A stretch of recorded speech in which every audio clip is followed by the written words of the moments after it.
Hey folks, Brian here.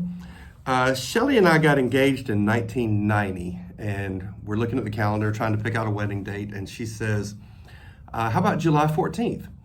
I said, yeah, that's Gerald Ford's birthday. And she looked at me like, really, Gerald? Yeah. So I've always been fascinated by the presidency and presidents and presidential facts and trivia and history and stuff. So I was very intrigued by Jimmy Carter's funeral last week. I recorded it so I could watch it, and it was beautiful. And I loved the historicity of it. Anytime that former presidents gather together, it just is intriguing to me.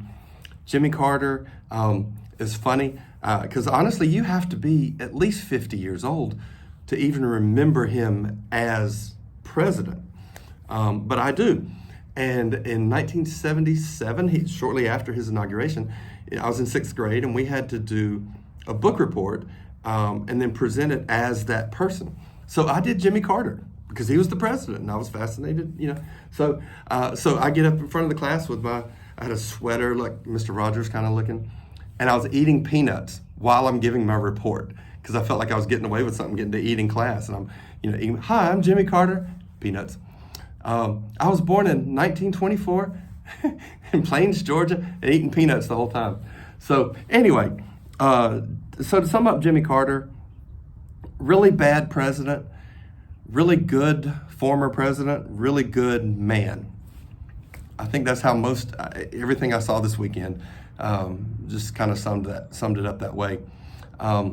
But so much history. The records, of longest living president, lived to be 100. They had the longest presidential marriage. He lived the longest after leaving office, almost 44 years after leaving office. So there's a lot of history there. It's such a great story of the American dream for a peanut farmer with a distinguished naval career, and then governor of Georgia, and then president. So it was really cool, and I love to see all them together like that, and just the history that's there. Because you had Biden, who's the current president, until next week, when Trump becomes president, and then Biden will be a former president. But Trump's already a former president because he's doing a Grover Cleveland, not serving 2 in a row.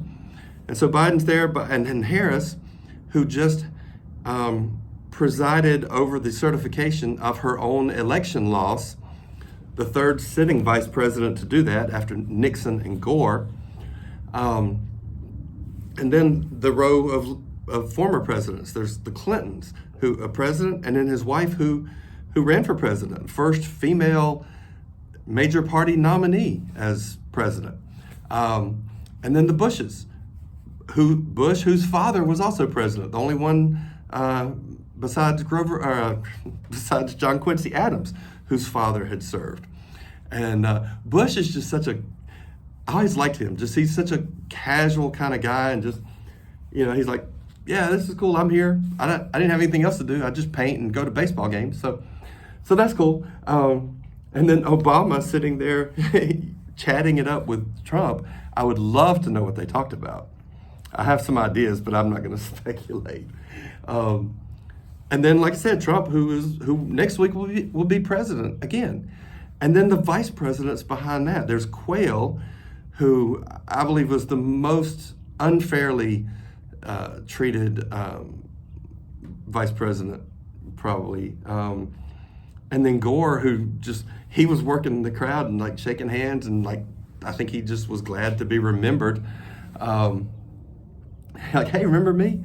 And then there's Pence, who was vice president, and now he and Trump are on the outs, and he's not the vice president this time.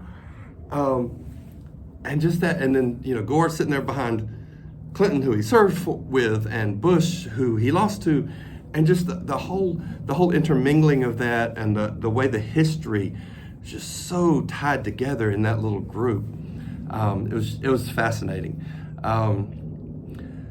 So that's my thoughts.